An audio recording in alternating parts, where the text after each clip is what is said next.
Well. Clemson Tiger fans, college football fans, welcome to the Clemson Tigers postgame live. Just wrapped up the game against FAU.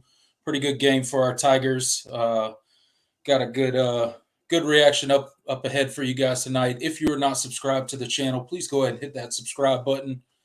Also hit that like button for us. Thank you everybody in here for getting into the chat section already. We will get to your guys' comments as the show goes on, of course, as we talk about what we saw in the game and the good and the bad of the game tonight. Pretty good for the Tigers. Great first half. Third quarter started off, a little slow. Couple three and outs to start the third quarter. Couldn't really get our offensive footing, and then kind of found our way late in the third and into the fourth quarter. So that was the game for today. Jordan, your initial thoughts on today's game for the Tigers? Yeah, well, first of all, I want to preface this. Yeah, I'm having a little technical difficulties with my my laptop right now, so I'm basically calling in on my phone right now. But yeah, I think the first thing that jumps out to me was obviously that first half. Clemson came out really smooth. Cade, that first drive was pretty beautiful. Like I didn't have much complaints, but that might have been the best.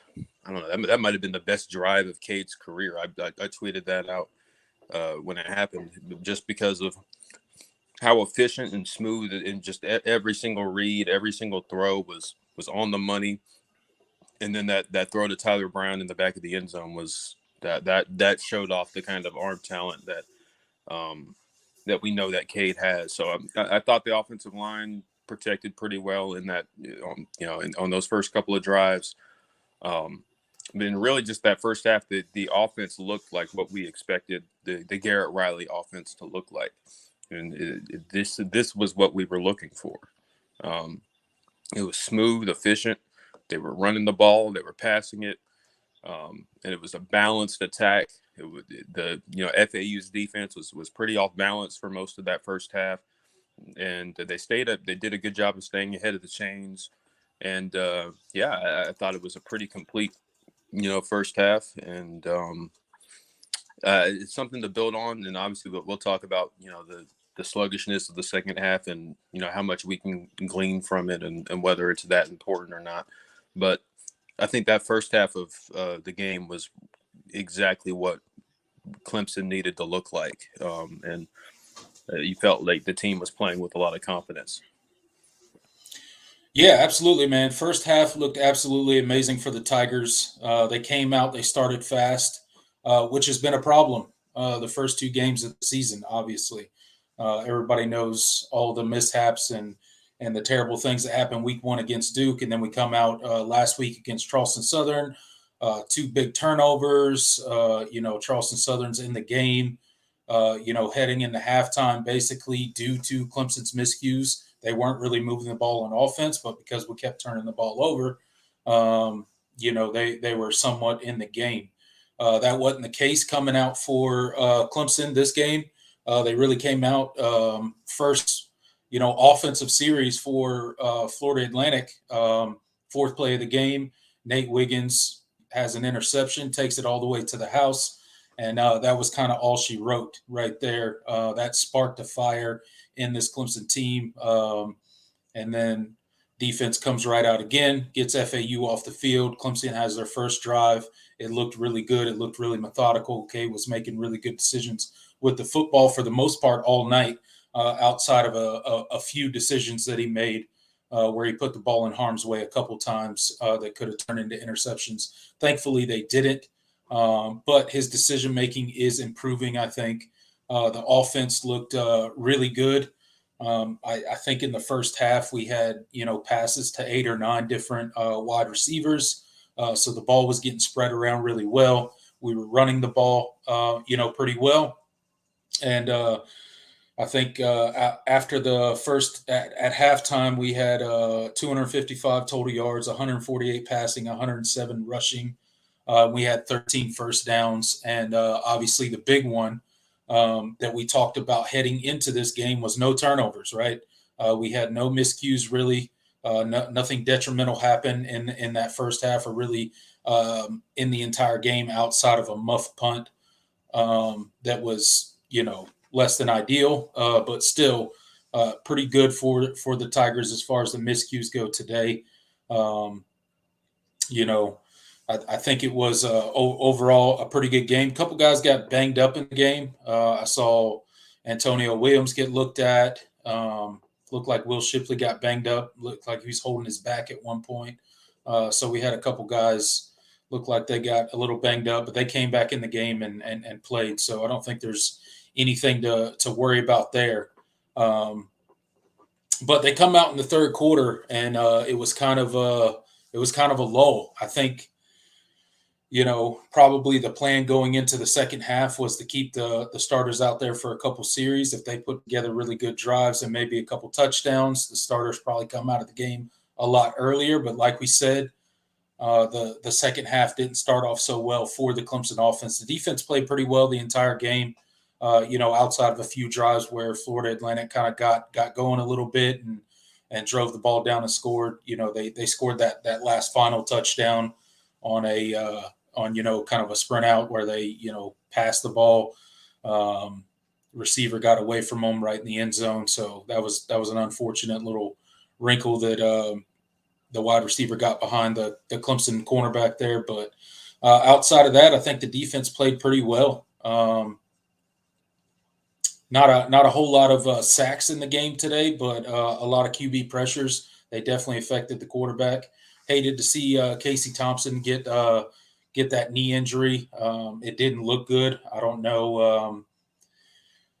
I don't know if it's going to be something that takes him out for the rest of the season. I would certainly hope not. I think this is definitely his last year of eligibility. So you hate to see that happen to a guy like that in his final season in college. But well wishes to him, man. Hopefully he has a speedy recovery.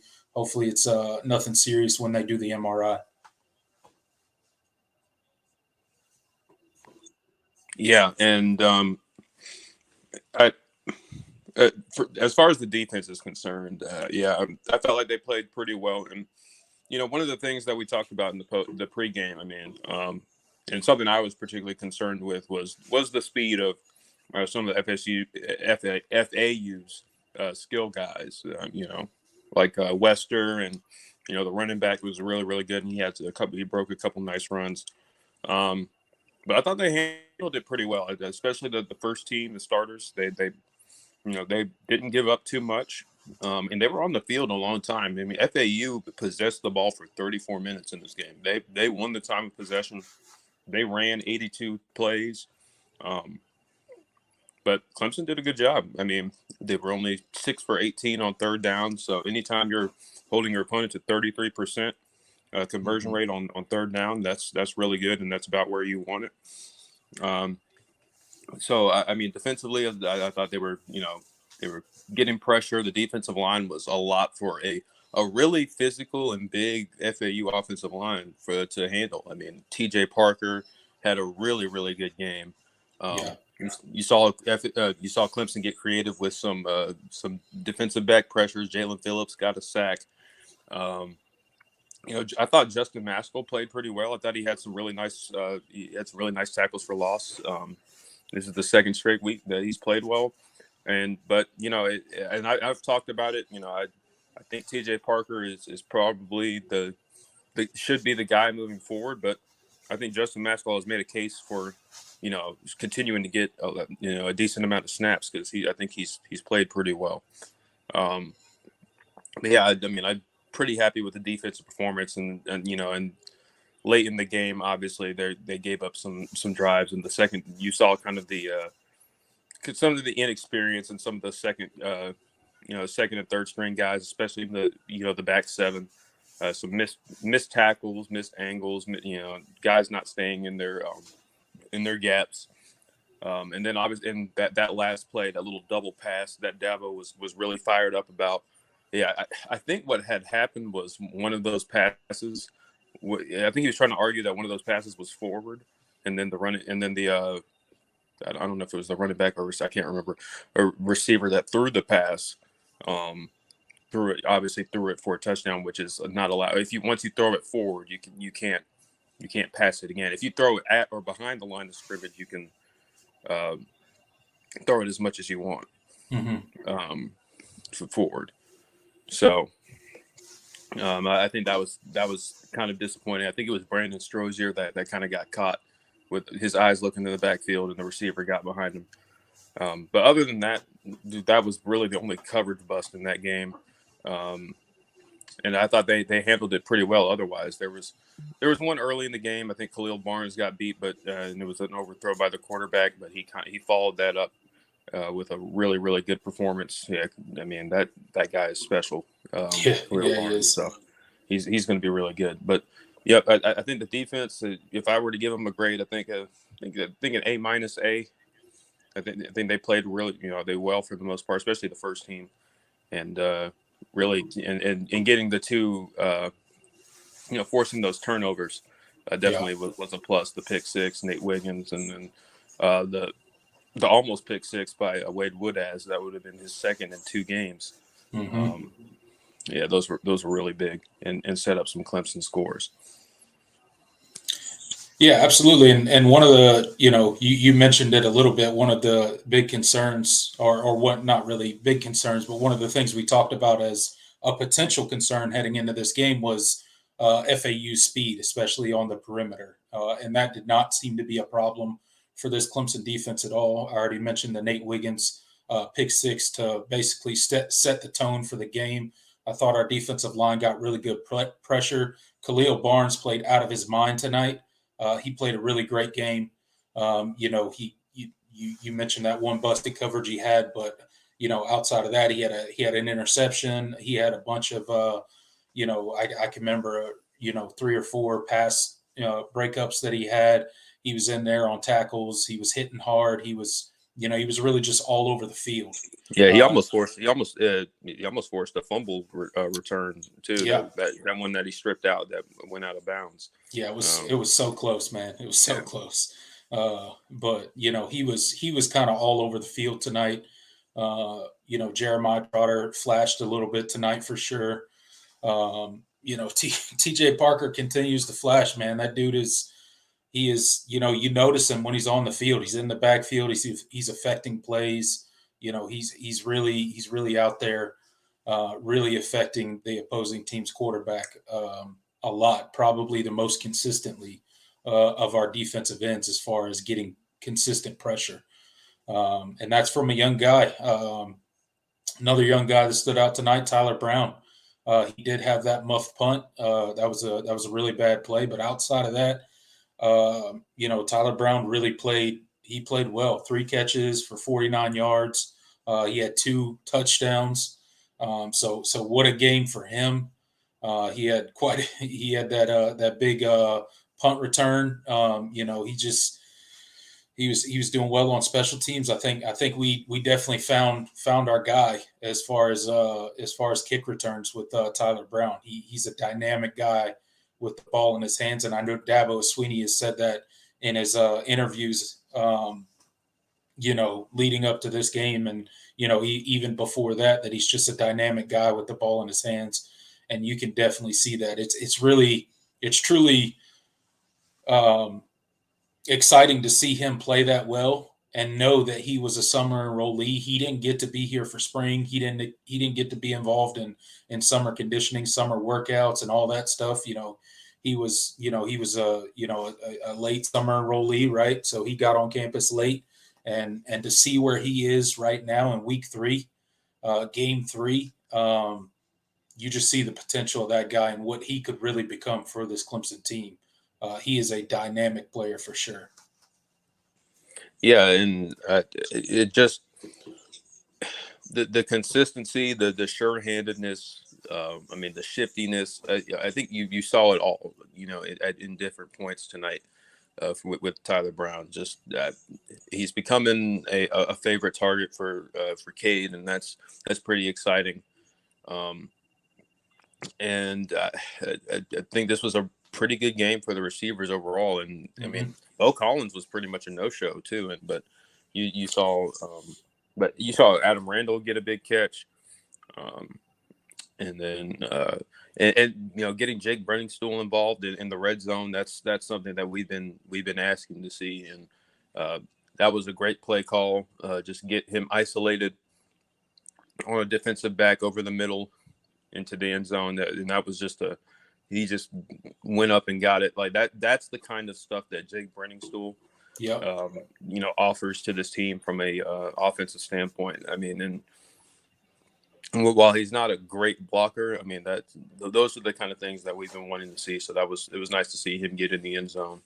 But yeah, that first half in general was just really good. The only complaint I have from that first half is really just some of the short yardage situations with this offensive line. Well, honestly, it was the entire game with this The first entire game, game, man. The entire game. Just unable to get a yard when you really need it, and you're not really getting a whole lot of push. I mean, that was pretty disappointing. And this offensive line continues to have its moments where it looks like it could be a really good unit, and then they have moments where they get manhandled, they get pushed around, blown off the ball, and it makes it difficult in the run game and in pass protection. And it does. It's not great. And you saw Colin Sadler get the start at left tackle tonight. Mm-hmm. I felt like that was something that was probably coming down the pipe with kind of the inconsistency that we've seen. And Mitchell May, I think Mitchell May started at right guard because Walker Parks was injured. I felt like you could really tell. Yeah. You could tell that, especially when they ran to the right side, there wasn't a whole lot that they were getting. So I just getting your starting five back would be great. And but he's probably, I believe he's fine. They're just holding him. They were holding him tonight, and they want him healthy for FSU. But yeah, this offensive line is still a work in progress in general, and it just, I think from a down-to-down basis, they've been solid. They've gotten pushed. The Clemson's run the ball pretty well in all in all three games so far, but pass protection has been spotty. Cade has gotten pressured at times where he needs to have time for these plays to develop, and if he can't trust that his offensive line is going to give him protection like we saw in those first two drives in the second half, it's going to make things difficult, and he's not going to make the best decisions because when he gets pressured, he does he either makes a really nice play or he panics and does some silly stuff. He probably should have thrown a pick on one of those. That one towards the sideline for sure. That was a pick all day. Yep. But yeah, this to your point, this offensive line, look, it really still needs a lot of improvement. When you're on the 2 or 3 yard line, especially against a team like FAU, and you crack that, you just run straight at them twice in a row, and you can't pick up a yard. That's embarrassing. And that's all on the offensive line. You should be able to get a yard if you need it. And the fact that we came up short on 2 back-to-back plays and had a turnover on downs in the red zone like that, that's basically a turnover in a game. Now in this game, it didn't matter, because the score ended up being 48-14. The ball game was over basically at that point still. But at the same, at the same point, it's, you got to be able to get those, because at some point in a game when you're playing better competition, you're going to need that yard. And if you have 2 cracks at it and can't get it, that's a problem. Those guys up front, really, as a whole played okay, but played really bad at times tonight too. And, you could see the missing pieces that we had out there. You mentioned Walker Parks being out or being held. He probably could have went tonight if he had to, but they decided to hold him. So Mitchell Mays gets the start, and just like last year, you could feel, when Walker Parks wasn't on the field in that guard position. So, same type of deal as we saw late last season when he went down with an injury. So, still some things to correct, still some things to improve on, especially along the offensive line. I think the protection was good at times tonight, as far as pass pro, and then other times it broke down really quickly. But as it broke down really quickly, Cade did throw the ball away a lot more tonight than he has in the past two games.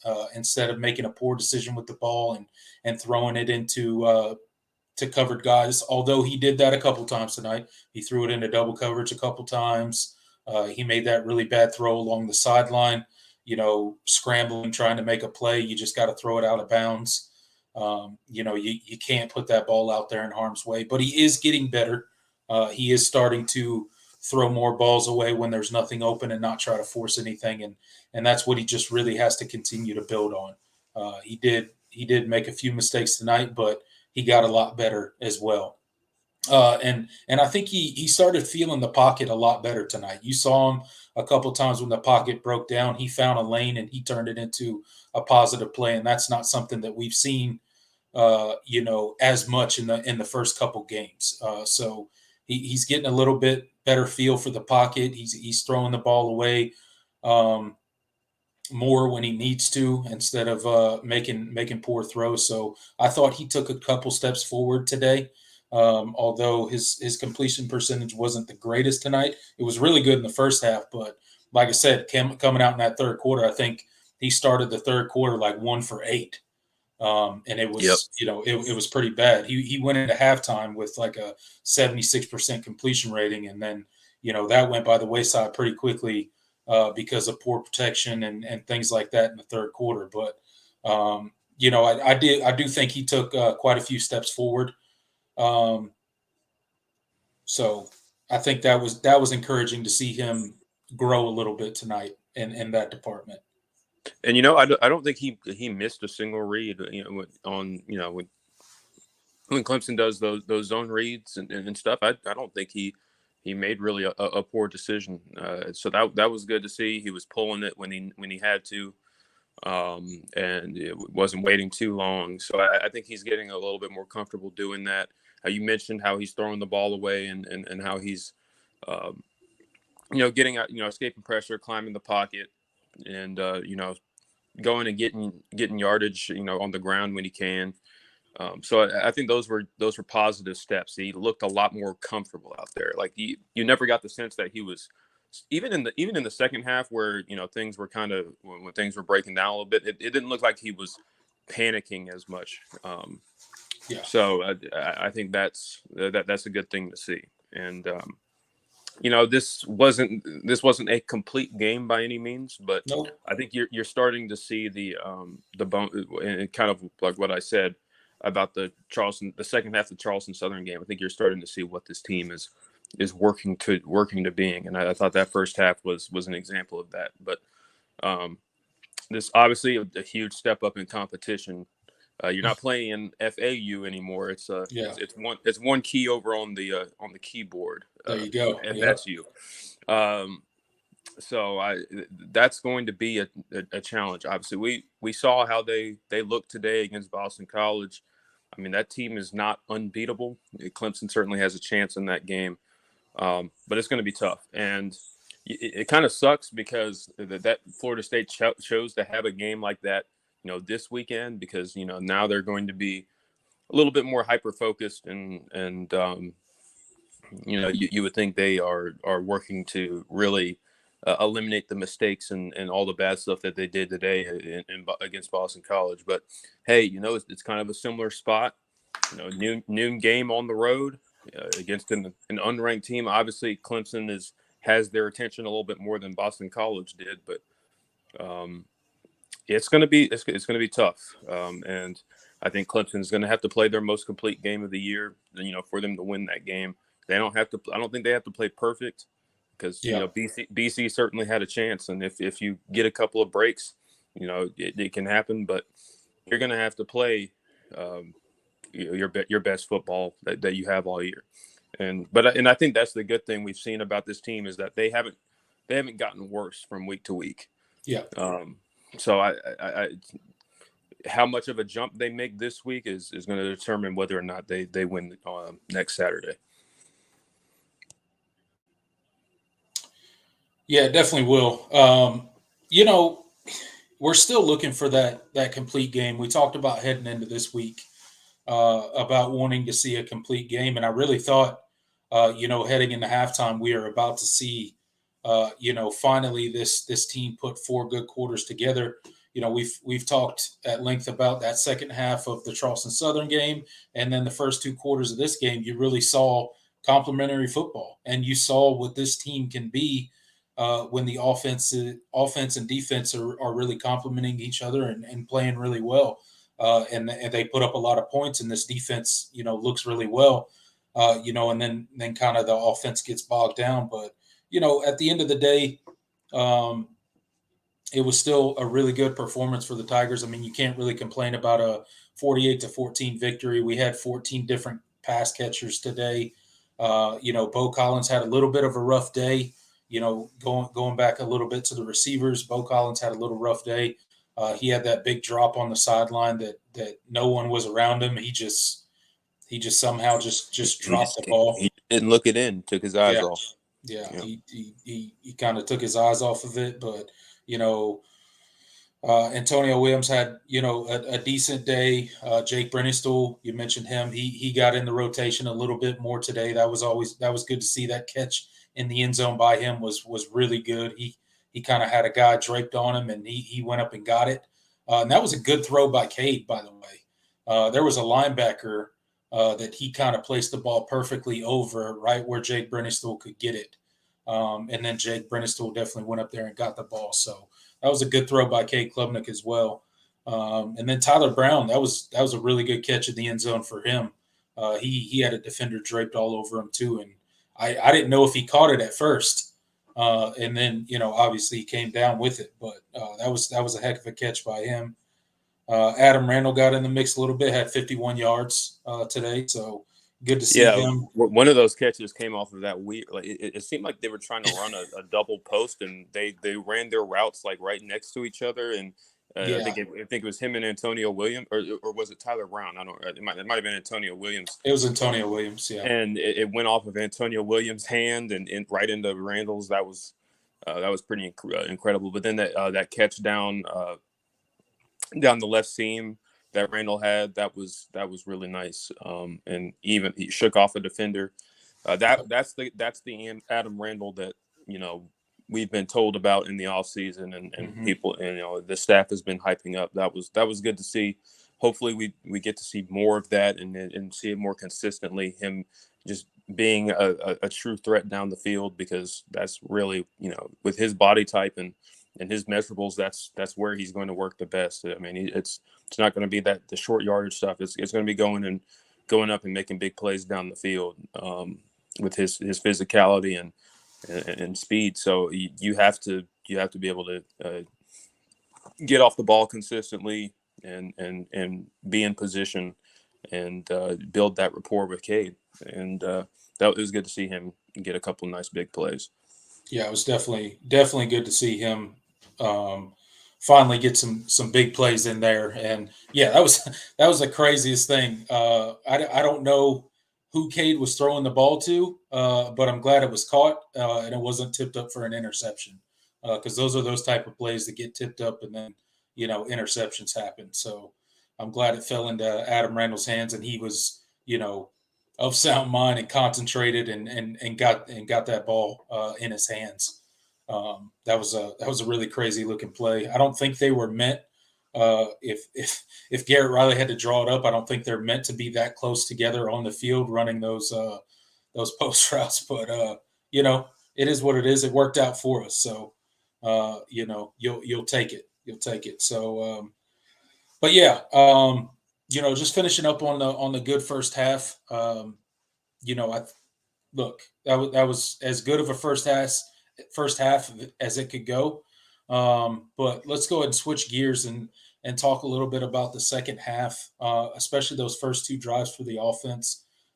Just really, I felt Clemson came out a little flat in the second half. They kind of didn't have the same energy that they had in the second half, and I'm sure some of that was because the score was 34-0 heading into halftime, and that shows that they're still probably a little young in some areas, and they weren't able to refocus and kind of get their mind right for that second half, and it showed when they came out. They came out a little flat.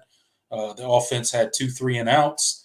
The defense was still holding pretty strong, but I thought we'd come out and run the ball a little bit more in that third quarter. I felt like we didn't run the ball, quite enough in that third quarter. But definitely the pass pro broke down a lot early in that third quarter before we got it going towards the end of the third quarter and then into the fourth. Yeah, and yes, and speaking of running the ball, that the the Will Shipley debacle was really interesting. I'm still not entirely clear what he was upset about. It Yeah, seemed like it had to do with him not getting touches in the red zone, and well, I mean, when he got mad, he had just ran the ball and got down to, like, I don't know, the 1 or the 1/2 yard line, and then he got up and immediately, like, looked to the sideline and started, screaming and yelling. And then I don't know, and then they panned over and he was on the sideline arguing with CJ Spiller, and then he had a towel on his head, and Cade went over and talked to him, and I don't know what went on, but you didn't really see him much after that.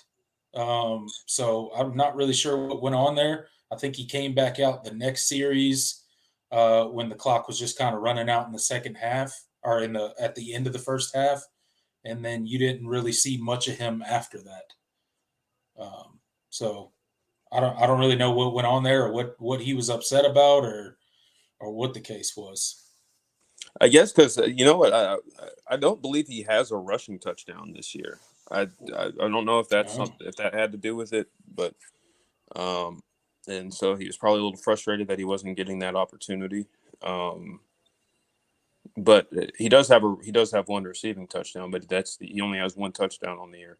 yeah, So he's probably a little frustrated, and they gave Phil Maffa got in the end zone, and and obviously the goal line sneak with Cade, which I love to see from yeah. under center. We never see Thank them do God, that. thank Um, God they went yeah, under center. yeah. Dominic Thomas got into, so I felt like he was a little frustrated, and he wasn't running. He didn't have the best day running the ball. 10 carries, 38 yards. So he Yeah, kind of got stuffed at times, and really most of half of his yards came off of a 119-yard run. hmm So I really don't know what that was about, but he didn't have the best day today running the ball, and he was close to getting in, and at one point, and then they just took him out. yeah, yeah. I mean, I'm sure that's a lot of that is probably just frustration, but um, I'm sure it'll all work out. But you'd like to see him, be able to kind of handle that a little bit better, kind of get out of his own head a little bit there. But I completely understand the frustration. I get it. It was kind of a tough night running the ball. There wasn't a lot of big holes as far as running. I mean, there were a few, but not nearly as many as there probably should have been.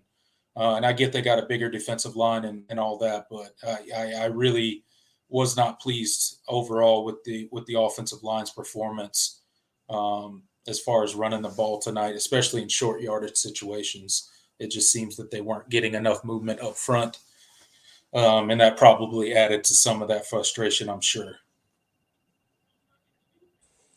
Yeah, absolutely. But I think we covered pretty much all there is to cover offensively. Yeah, Um, we need to have a conversation about special teams, because that was the one thing that was not good consistently the whole night. yeah, we do. Yeah, we do. Yeah, that that first doink on the PAT, and then we come right back and it's a field goal, and it didn't even have a chance, and it wasn't even really a pressured field goal. It was just he just shanked it. Yep. So I don't really know what's going on with Robert Gunn. I'm sure it's got something to do with the atmosphere, the pressure, probably the pressure he's putting on himself. He just doesn't look comfortable out there. He doesn't look confident. And even some of his PATs tonight that went through, I think he made 4 or 5. He went 4 straight right after that doink on the PAT. But still, man, some of the ones that even went through didn't look very good. So, I mean, he's got a monster leg. He can kick it out of the end zone on kickoff every single time. But when he's back there about to kick it through the uprights, I don't know. I'm guessing it's between his ears at this point because seeing the power in his leg and everything like that, it seems like he has all the physical capabilities of doing it. It just seems that there's something mental there that's holding him back when it's in game and it's time to lock in and put the ball through the uprights. Yeah, and that's kind of worrisome. Just moving forward, because if this is if this is the best we have right now at kicker, that's kind of frustrating. I mean, listen, BT Potter was not a very good kicker when he started out, but No. The easy stuff he didn't really miss too much. And not like, and I don't think he started this poorly in his career. And it's just strange because Robert Gunn was one of the top rated kickers in his class. I mean, he was like number 1 or number 2, depending on where you looked in the country as far as kickers were concerned. So I mean, you just kind of assumed that he was going to be that guy and next guy in line, and I didn't expect him to be perfect, and I didn't expect him to be BT Potter right out the gate, but you definitely expected to see him, make the easy stuff, and it just kind of makes you. I think back to the spring game with Liam Boyd hitting that 50-something yarder in the spring game, and then he proceeds to transfer to North Carolina, and you're just like, it was Yeah. But yeah, the kicking is definitely a problem, and if you can't trust to be able to make a less than 40-yard field goal, if those are in doubt, then it's going to be tough to score, especially against a team like Florida State where every point matters, and you don't want to leave points on the board because that team can score on you just as capable and just as well. That's kind of frustrating. And if you're leaving points on the board consistently, like Clemson has been known to do the last, even going back to last year, that's not great. It's not great. Yeah. No, it's really not. And honestly, he missing that PAT and then following that up by an immediate field goal miss, and it wasn't a very long field goal. I think it was like maybe a 38-yarder or something like that.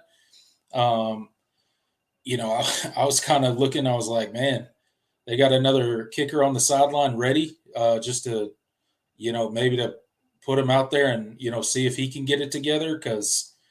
Like I say, he's a consistent, kickoff guy. He boots it out of the end zone every single time, or almost every time. But I don't know, man. It's just it's definitely worrisome. It's definitely it could translate into a big problem for this team. As you get into stiffer competition. We talk about FSU next week. What if you're driving and you need that last second field goal, to tie the game or to win the game. I don't know that I'm super comfortable having Robert Gunn run out there with the game on the line. I'm not comfortable at all. I'm just expecting him to miss it, and at that's the this scary at this part. point you have to expect him to miss it. You got that kicker at Mizzou that just hit a 61-yarder to beat Kansas State earlier today. You're just walk off 61-yarder. What a kick, man! Good on that guy. That But was crazy. we just don't have that consistent kicking game right now, and that I just can't help but think it's going to come it's going to come back and bite us at one point in time this season. I don't know when that'll be, but we're going to need Robert Gunn at some point in time. If he's the best we got on the team, we're going to need him at one point in time to, make a clutch kick for this team. It's going to happen at some point in time this season. And the fact that he's going out there in relatively low pressure situations and looking as bad as he does is worrisome. And I know everybody thinks kicking's easy. I'm sure it's a lot harder than it looks on TV. But at the end of the day, that's what you're out there to do, and you gotta. I don't know whatever mental demons he's dealing with, or lack of confidence, but he's got to get it turned around, and he's got to get it turned around quick because we play a very, very, very good FSU team next week who can absolutely move the ball and score, and we may need him as soon as next week to make a big time kick, and that's not a good feeling right now for us Tiger fans, seeing how he's performed, thus far this season. Yeah, and I had higher hopes for him too. I didn't expect it to be this bad, and I know it's something the coaching staff as well. I mean, we're aware of it, and we're sitting on here on the internet complaining about it. I mean, the coaching staff knows, and they already talked about how they were kind of opening it up the kicking duties in practice or during the week, and it's still kind of an ongoing thing. But I just, yeah, it's not great. Yeah, and I will say that it's crazy that our kicking is worse than our punting right now, and yeah, that's not what you want to. That's not what you want to hear. no, it's not at all. I will say he does a great job. Robert Gunn, he does a great job on kickoffs. I mean, he's got the leg. I mean, he's been getting touchbacks the last two games. So that's been pretty good to see that he's getting it out the back of the end zone and not. Yeah, not like I allowing it said, to turn. his kickoffs are great. I think he had 8 kickoffs tonight, and he had 6 touchbacks. So, like I said, his kickoffs are great. They're pretty consistent. Almost, every one of them go out the back of the end zone. So, I mean, that to that point, it's great. But at some point, we're gonna need him. We're gonna need him to put the ball through the uprights in a high pressure situation, and he doesn't seem to be able to operate in low pressure situations or relatively low pressure. I mean, Clemson was never in danger of losing this game at all, and he was still shanking PATs and shanking kicks. That's not a good sign, but it is surprising that the punting game is looking better than the kicking game right now, because I mean, Aiden Swanson hit a 46-yarder today, which is really good. I think he had an average of like 37 for his punts today. So he's becoming a lot more consistent, which is really good. That's something that we struggled with last year. So that's gotten better. But yeah, our special teams, they have to get better. We did have some big returns from Tyler Brown today, but the kicker, Robert Gunn, he really does. I don't know what he's got to do to get it figured out, but he seems to be our only option at kicker. So we're gonna need him to get it figured out somehow. I don't know what Dabo's got to do. Give him a pep talk or I don't know, a swift kick in the behind. I don't know what it's going to take, but he's gonna have to get it together, man. As we turn the page to this FSU team who almost lost to Boston College today, by the way. How about Boston College? Shout out to Boston College for 18 penalties today. Yeah, good Lord, man. How do you do that, man? How do you do that? That's incredible. 18 penalties. And it wasn't even a one game thing. They've been one of the worst penalized teams in the entire country through 3 weeks. At one point, I was watching this FSU Boston College game, and at one point, they didn't run that, like the ball wasn't snapped, and there was 3 different penalties called before a play was run. It was crazy. It was All insane. pre-snap. It was all pre-snap procedural stuff. Pre-snap, Like I don't. there was 3 pre-snap penalties called before a snap was done.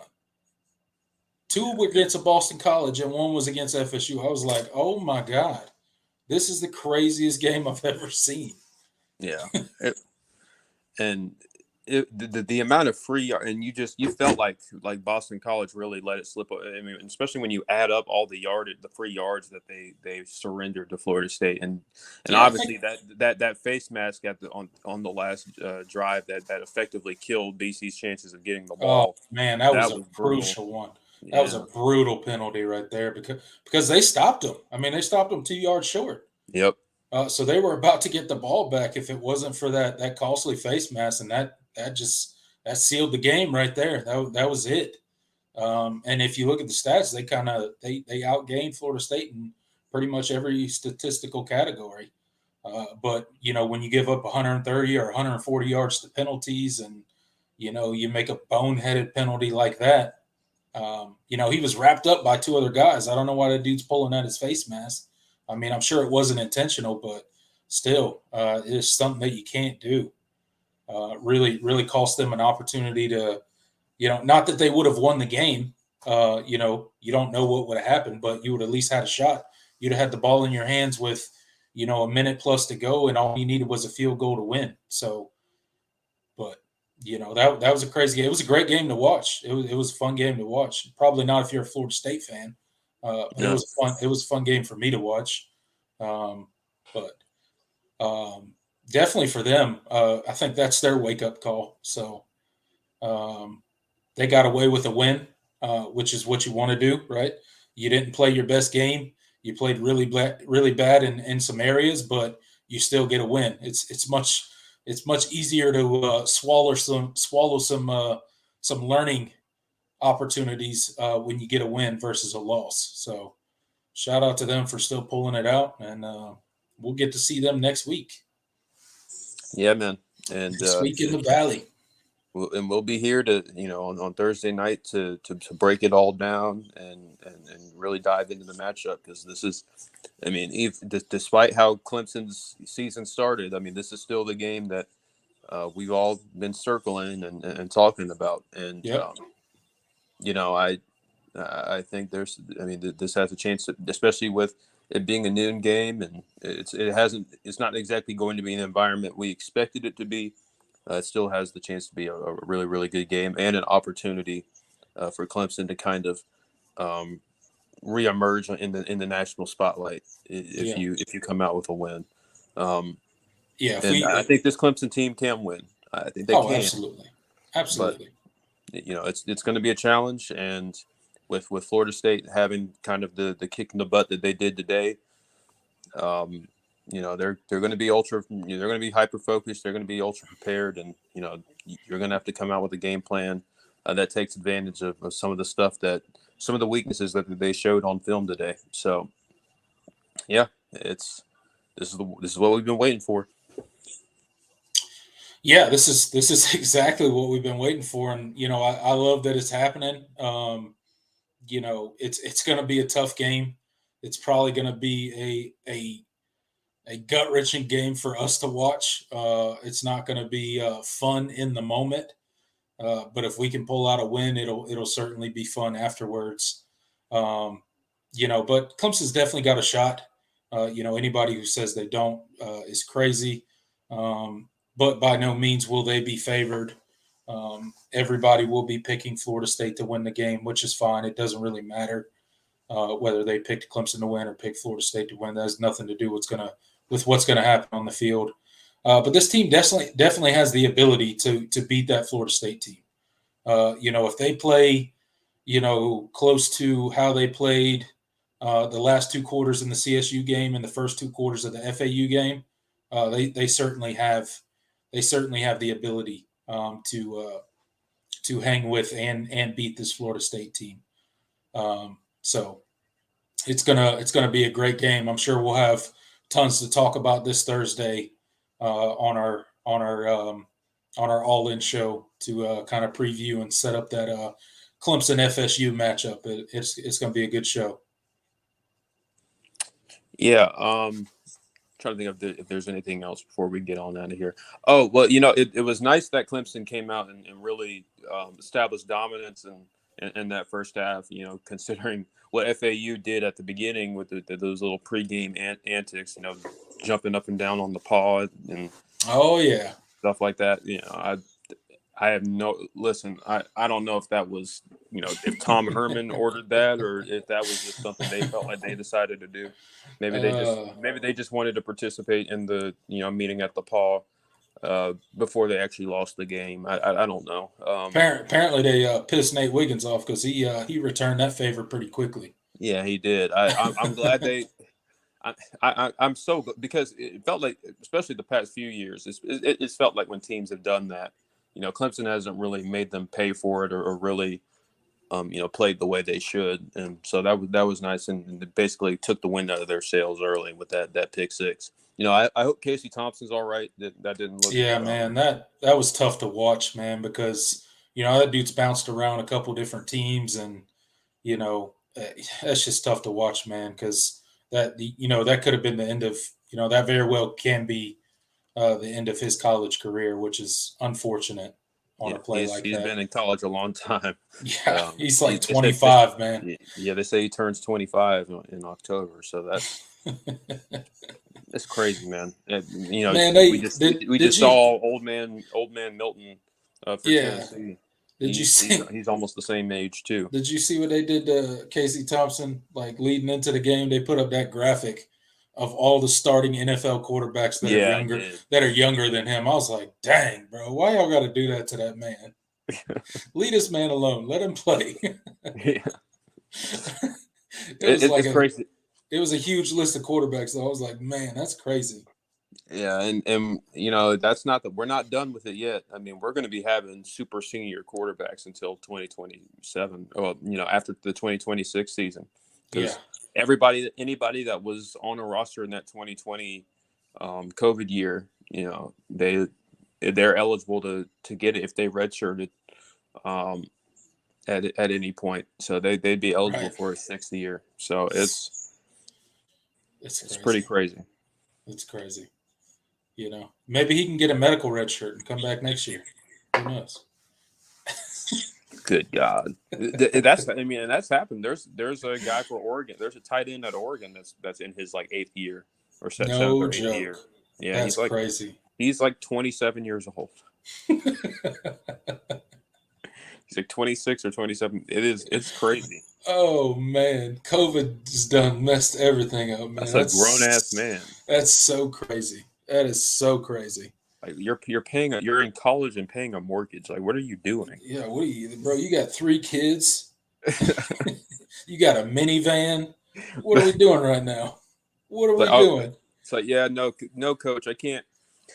I'm gonna be a little bit late to practice. I'm picking my kids up from third grade. My kid's got a softball game, and then I got to pick the other one up from preschool. Yeah. And then the third one I got to pick up from middle school. So I can't come to weightlifting at that time. I'll do it afterwards.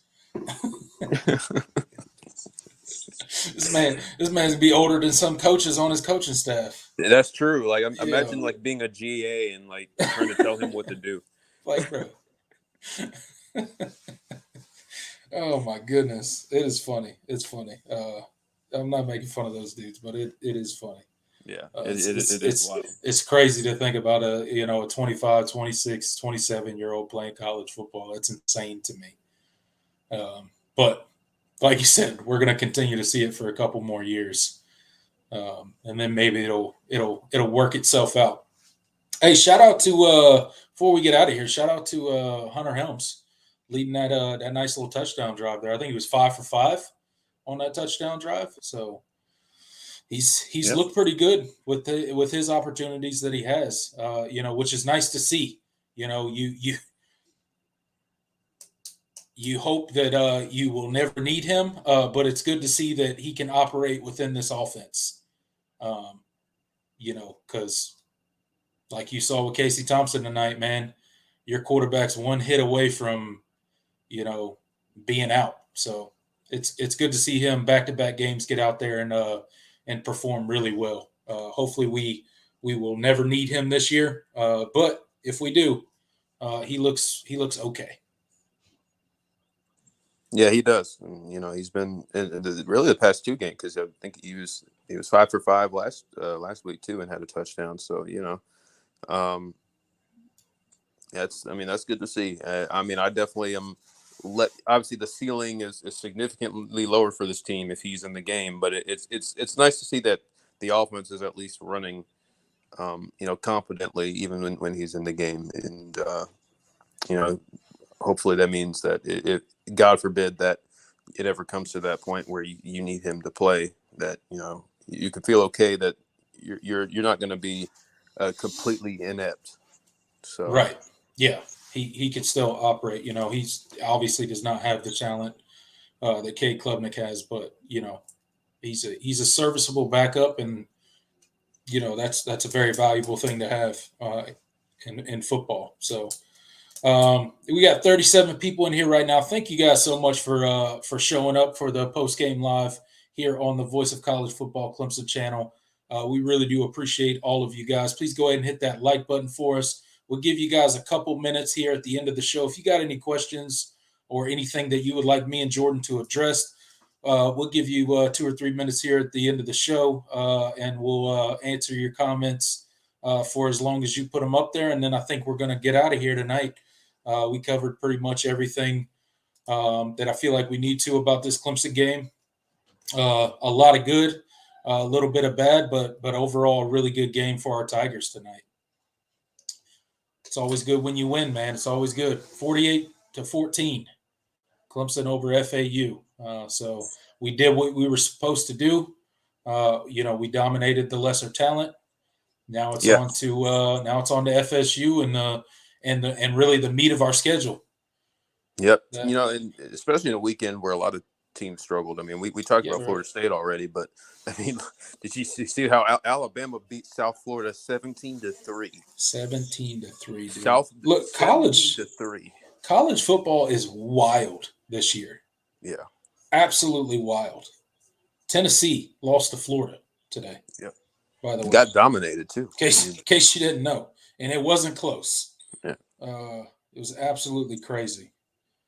Absolutely insane, man. I'm just scrolling through some of these scores today. I mean, Michigan was in a dogfight with Bowling Green for a half. JJ McCarthy threw 3 picks today. Good, man. Georgia was in a dogfight with South Carolina. With South Carolina, they were down 14-3 at halftime. You know what my biggest takeaway through 3 weeks so far for college football this year is, and this isn't like earth shattering or anything like that. There's really no dominant team this year.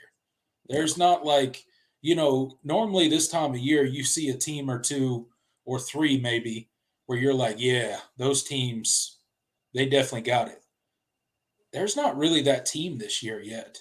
Everybody's had a moment, a bad moment. Everybody's looked bad. Except for Texas. Yeah. I mean, and even then, Texas was a little slow today against. Yeah, they put it on late, but they weren't. They didn't come out the gates, firing on all cylinders. Yeah, it just seems all the front runners, this year have definitely had moments where they've looked, definitely beatable. They've looked bad at times. There's no really, like last year, Georgia just like steamrolled everybody basically.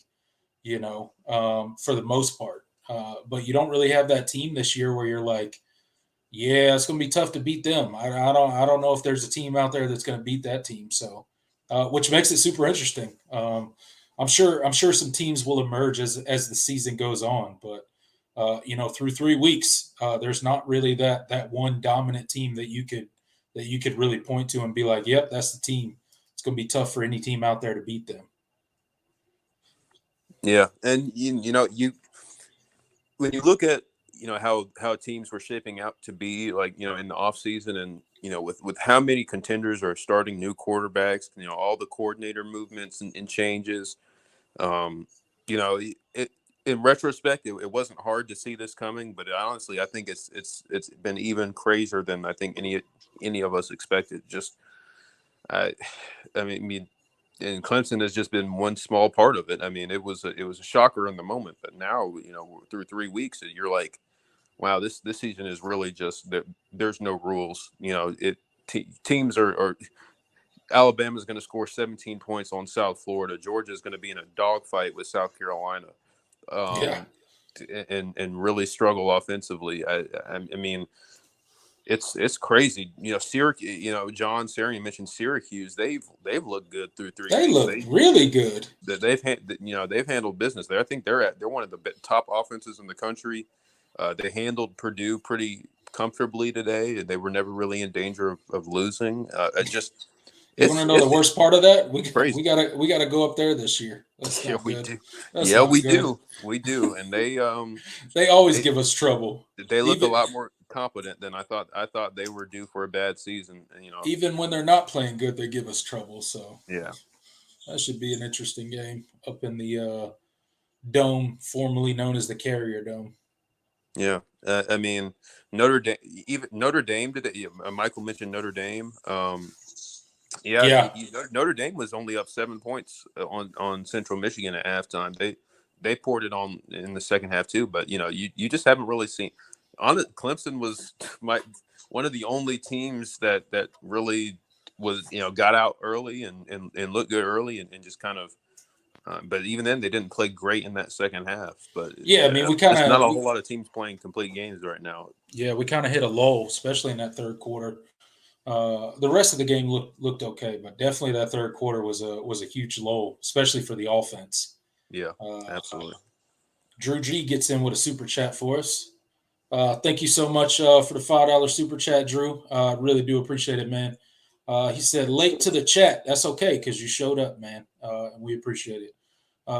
What's going on with Shipley and Spiller?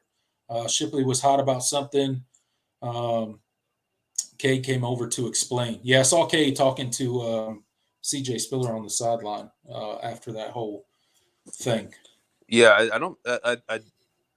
We talked about it a little earlier. It really wasn't clear, but I think it had to do with them pulling him at the goal line and putting him off. And that because he had run the ball like down to the one, and he doesn't have a rushing touchdown on the year. He thought he's like, let me get in the end zone. And they pulled him, and I think he was a little frustrated, and Shipley is. This isn't exactly unusual for him. Now, typically Clemson doesn't do stuff like that, but Shipley is a very fired up guy. He's even CJ Spiller has talked about it. He's like he has a great relationship with Cade, but they bump heads and they don't always see eye to eye on things. And I think he wasn't very happy that he was pulled at that moment, and he was going back and forth with CJ. CJ was going right back at him, and then they were like, all right, well, you're going to be, if this is the attitude you're going to have, you're going to sit. And that's what happened. So he's probably he's probably still stewing about it a little bit right now. And hopefully that pisses him off enough this week, and he goes off for like 150 against FSU, like he tends to do against that team. 150 and 150 and 2 touchdowns. That'd be nice. That'd be real nice. Take it out on FSU. Don't take it out on your position coach. Yeah. Take it out on FSU. Go get your offensive line pumped up and take it out on the Noles.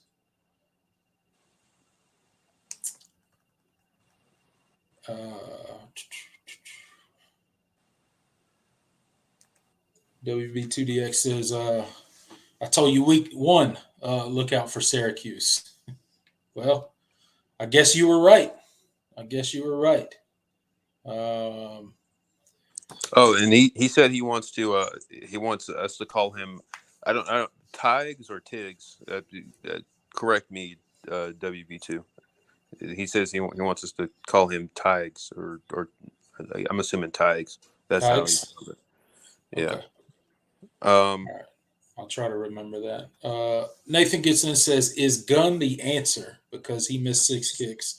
We talked quite a bit about Gunn a little bit earlier in the show, but honestly, I don't know what else Clemson has. Apparently, he's the best they got on the roster right now. He was a highly rated kicker coming out of high school. He's battling those demons right now, and we just got to hope that he can get it fixed really quickly, because we could need him as soon as next week to hit big kicks, and that doesn't seem to be anything that he's capable of at the moment.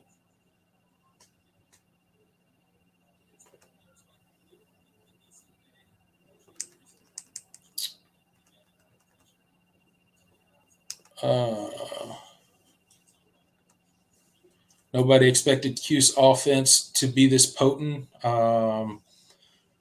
Yeah, no, Schrader's been tearing it up, man. Syracuse has looked way better than I thought they would. I didn't expect them to look anything close to what they have been so far this year. But we'll see. Syracuse has done this in the past. Maybe not to this extent, but they've been known to go on a run of winning a bunch of games and then falling apart. Okay, he said, okay, WB2. He said, okay, so Tiggs. Okay. So Tiggs. Okay. All right. I wasn't sure if it, how to do that vowel. Yes, he said like Tigger, but Tiggs. Okay. All right. Tiggs. We'll try to remember that. But yeah, on the Syracuse thing, yeah, they've looked really good. Garrett Schrader's playing some really good football right now. And they took care of business today. They were, they kind of owned Purdue. They beat them last year or the year before too. And they beat them they beat them tonight in their place, and now Syracuse is undefeated, and they could be they're clearly not an easy out for and that's kind of surprising given all the talent they lost to the portal, all the key pieces that they lost to graduation, and that's just kind of a team that isn't really good from a year to year basis. It usually takes an experienced a cycle like maybe 2 to 3 years where they build up an experienced roster and then have a really nice year, kind of like they started out 6-0 last year. Yeah, before the Clemson game, like those kind of teams. Lost to Clemson and then fell apart the rest of the way. Yeah, and that kind of shows, and that's the thing with Syracuse is like they in the past they just they've had some really good starts, but they really don't have the depth. Yeah, they don't finish well. When injuries start piling up and the schedule gets a little bit more daunting, they don't really handle it very well. Yeah, they get into the month of November and suddenly they can't play football anymore. Not that maybe it's different this year, but again, believe it when I see it.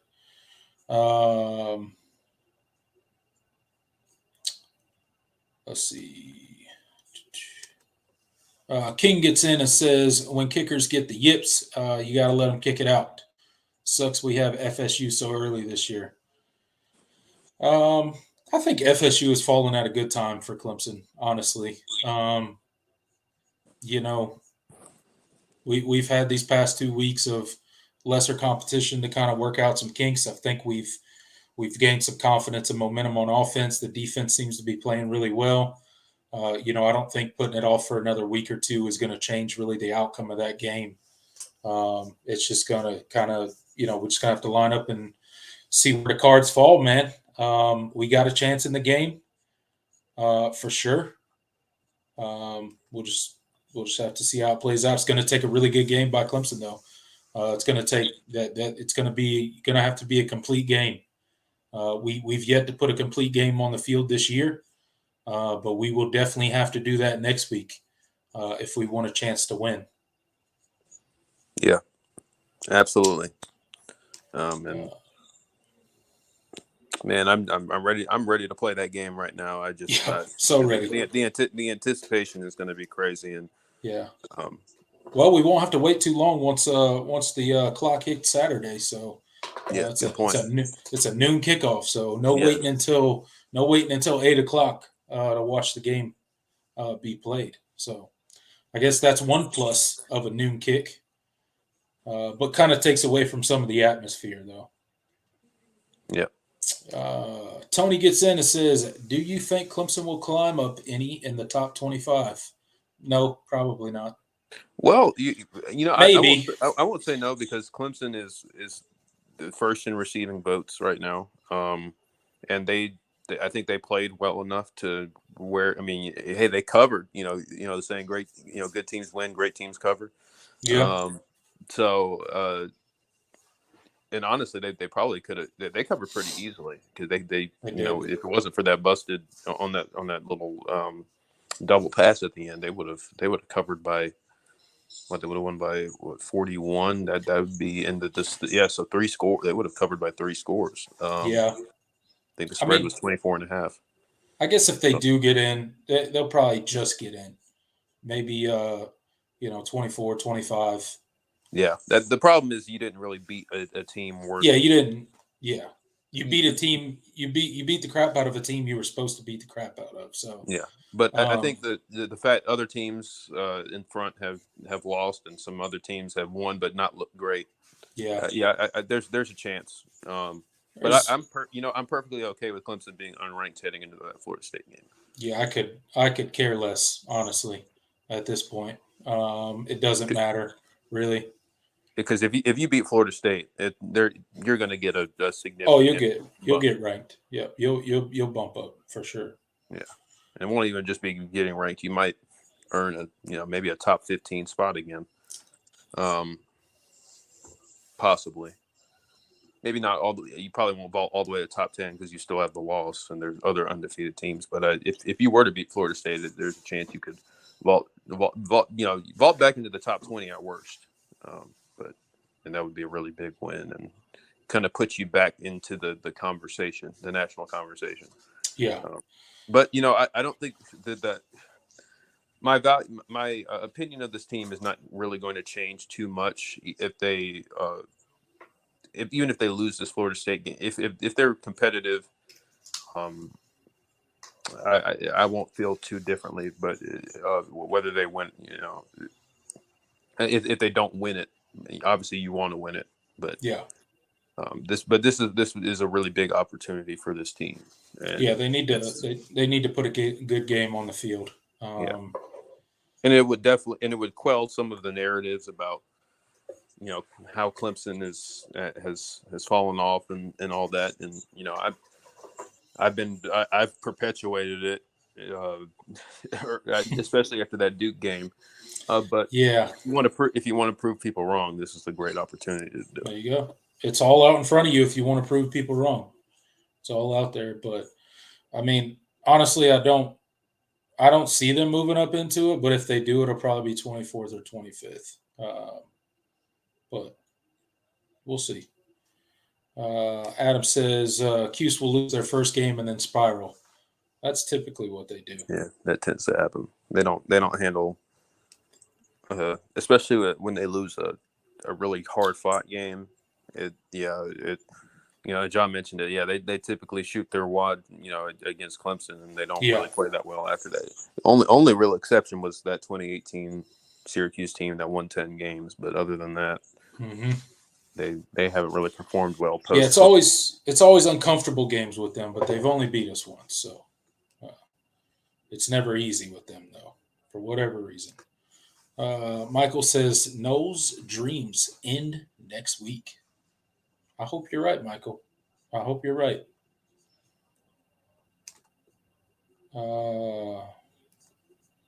Tiggs gets in and says Clemson needs to put together a full game. Yeah, that's for sure.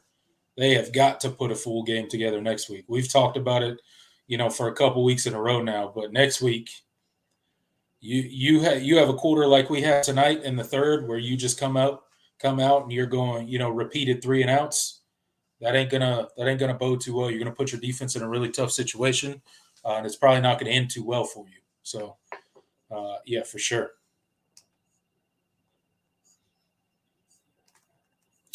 Nathan says Cade played his best game tonight.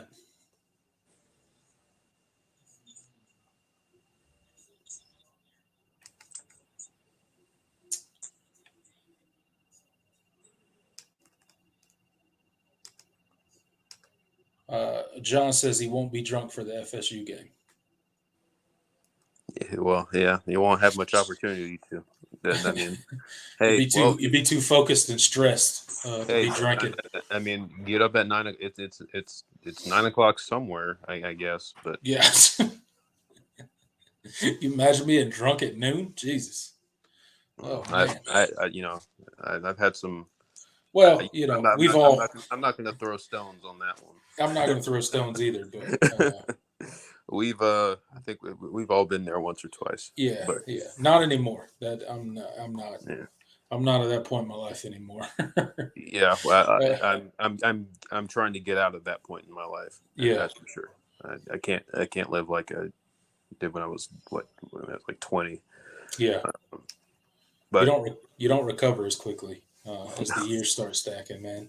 no, and I'm already starting to feel it. So Those hangovers last a little bit longer. yep. And you don't you don't process it out the same either. There you go. Yeah, Gaining weight. Yeah, exactly. Yep. I don't even know how we got to this conversation. I don't know either. It's John's fault. We'll blame it on John. It's Good his point. fault. Yeah, I forgot. Yeah, I it's all on completely him.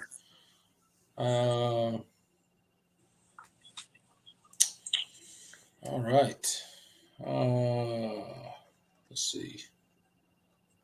Let's see. John's got a one for us. Off topic. DJ looked like Clemson DJ today. Won, but through some head scratching passes. Sailed a few. Well, I mean, and this is why, it and I'm not gonna take this opportunity to dunk on him or anything. no. Yeah. This is why I was hesitant to, give him, too much praise. Like the national media was talking about, oh man, Clemson chose the wrong quarterback and all of that. And I was like, I mean, he's played well through 2 weeks, and I think he's in a better system that fits him. I won't deny that or anything, but I still haven't seen anything that says that he doesn't have, the DJ that the 8 for 29 South Carolina DJ, or maybe he doesn't have a performance that bad again, but he still has it in him to just miss throws and have a really, really off day. For sure. And clearly, I mean, who did they play? San Diego State. I mean, not a particularly great team. It just that's what he just had one of those games, kind of like games he would have against like Furman or Louisiana Tech. Like it just kind of up and down. That's what he's been, and he's gonna. There are moments where he's gonna have games like that. So I hope he has less of them this year than he's had in.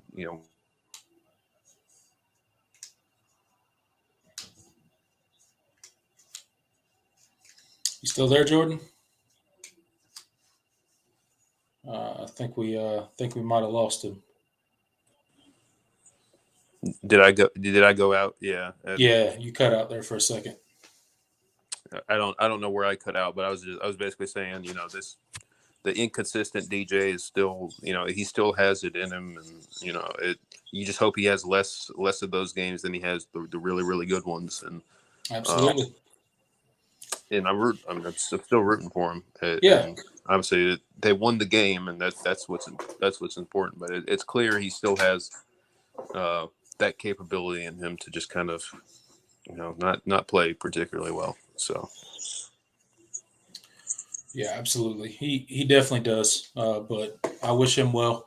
Hope he does well over there. James Thompson, we need a kicker. Hopefully Robert Gunn wakes up tomorrow and is a kicker again. Jacob gets in. Y'all, Clemson wins this game by 10. We'll take that all day. I'll be very happy with that. It's 10-0. Yeah, 10-0. Did Clemson pay this team? FAU. Maybe. I don't know. No, I don't think so.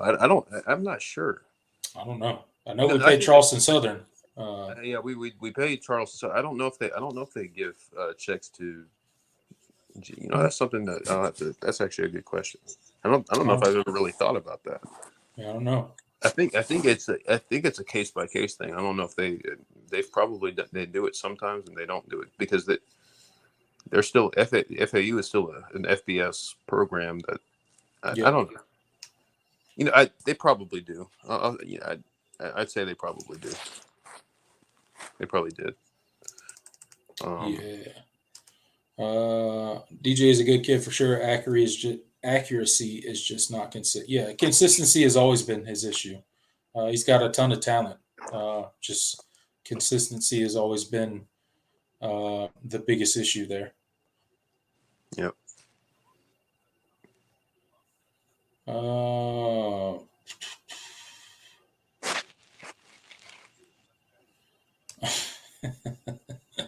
I would rather have any of the refs kick than cut. Dang, man. Yeah, that's such an unfortunate last name for a kicker too. It is. It is. It is. It's a really great kicker name, and he's not playing like it. It is a great kicker name if you can put the ball through the uprights. Yeah. John Sarin said your phone it's died. like the opposite of that pit kicker that beat us. Blewett. What his last? I don't remember what his first name was, but his last name was Blewett. Blewett. That's a god awful kicker name to have. That's a terrible name, man. But he nailed that 50. He nailed it. He did in fact not blow it. Yeah. He did in fact not blow it. Jordan, Tig says you need to go try out for kicker, man. Yeah. Good luck with that. We'll be on the post game show talking about Jordan next. Be like, man, that dude went out there. God, he sucks. Yeah.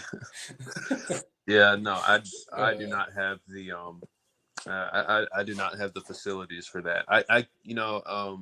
Fax and Childress, he played soccer. Shout out to Fax. He played soccer in high school, and I think he plays intramural too. So I could ask him to go try out next walk on. He joked about him possibly trying out. So I hope he takes it seriously. That'd be great because Clemson does need a kicker, and surely there's somebody on campus that can actually just put the ball through the uprights. Gotta be. There has to be. Thank you guys all for getting in here, man. Go ahead and hit that like button for us. We really appreciate it. Still 33 people hanging out with us. Try that in a small town. Says I'm fired up. What a name! That is the greatest name. That's hilarious, by the way. I'm fired up for next week. Let's go. Absolutely. We are as well, man. You guys, hey, don't miss the preview show, the All-In show this Thursday at 7 p.m. We'll be previewing the Clemson FSU matchup. We'll be going in depth on the game, kind of how we see it from our point of view. So come in there, come hang out with us, get your thoughts in, and we look forward to seeing you guys there. Need Clemson fans to be loud. Yeah, I'm sure they will be. It's FSU's coming to town. It'll be a loud environment. It'd be better if it was a night environment, but nonetheless, it'll still be a rocking crowd. And the Florida State fans have been complaining about the ticket allotment because Clemson lowered it. They lowered it to be in standard with other ACC schools, and now but they think that Clemson is somehow doing something horrible, and if they're doing underhanded. If they're doing what all the other ACC teams do when people travel to them, then what's the big deal? It is what it is. Yeah, I don't. Clemson has been extremely generous in years past with their visitor ticket allotment, and most other AC school. Clemson is not in. This was a change that was made in the off season, but Florida State fans think it was something that was some new change that was made prior to this. Specifically for Florida State, of course, Yeah, right? Because the world revolves around Florida State. Yeah. Yeah. So they've been really upset. They've been really upset about that online, and it's been pretty funny to see. And I put a tweet because somebody posted a screenshot of them getting an email from the Florida State boosters talking about telling them that the ticket allotment was lowered, and I was like, and then they said, "Oh, Clemson must be scared," and I was like, "Yeah, we're terrified. Yeah, maybe we should go ahead and cancel the game a couple hours before kickoff." You know what's look? I know home field environments definitely play a factor in college football, but you really think a team getting 1,000 or 2,000 less tickets on the road is going to affect the outcome of game? Like, are we being serious right now? Come on. Yeah. I know we think we're like the most important thing as fans, but the players on the field are the ones doing it. We create the environment, sure, but still, come on, that's a little crazy. James Thompson gets in, says touchdown Colorado State. They are now up 28-7 on the Buffs. It ain't looking good for the Buffs, people. It ain't looking good for the Buffs. Nope. I haven't watched that game, but apparently it was getting pretty chippy between the players on the field. I don't know. Yeah, it was. I mean, it was understandably because there was a pretty dirty hit on Travis Hunter. I think was there? Yeah, they took him to the hospital. Like he's. Oh, for real? He's out? Yeah, he's dang. out. It was a wow. late hit, cheap shot. Yeah, that's not cool, man. He kind of folded. He is a smaller dude, so yeah. That was always my fear. Not a late or a cheap shot, but like just him playing both sides of the ball. It was definitely a fear of mine. Seeing what he did in week 1, I was like, I don't know, man. 12 games of that's a lot. Yeah. But it sucks that it was a cheap shot. That's not. You never want to see anybody get hurt. That's unfortunate. I guess that explains some of their difficulties, though. I would assume he is their best player. So. Yep. All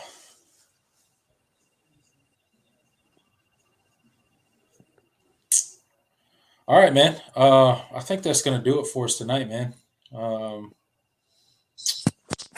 think that's about all we got to cover on the game.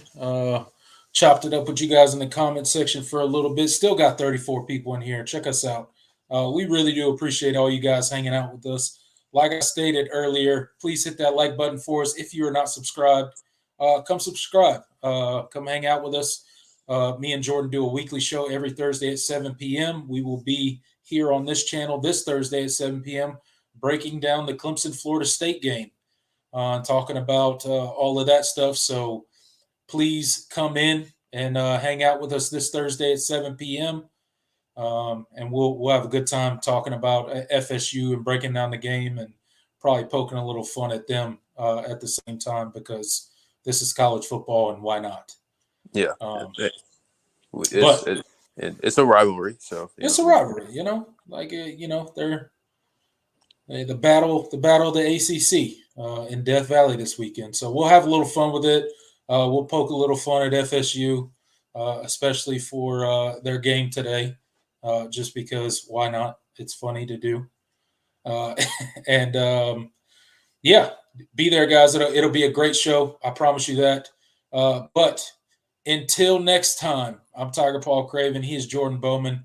Thank you so much for joining us. We'll see you Thursday at 7 p.m. Go Tigers. Later, y'all.